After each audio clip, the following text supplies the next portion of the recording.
Prime Minister has arrived for his speech.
Wing Commander TVR Singh, the Guard Commander of the National Flag Guard, giving the command, and the Guard marching away.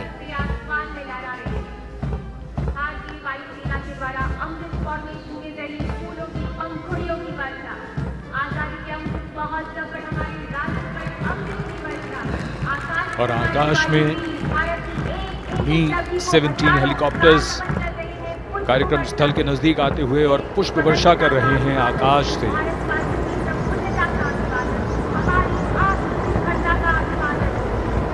76वें स्वतंत्रता दिवस समारोह को एक नई ऊंचाई प्रदान करते हुए ये क्षण और उनके पीछे ध्रुव helicopters.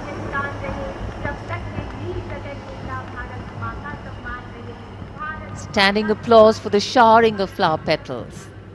Smiles writ large on every face.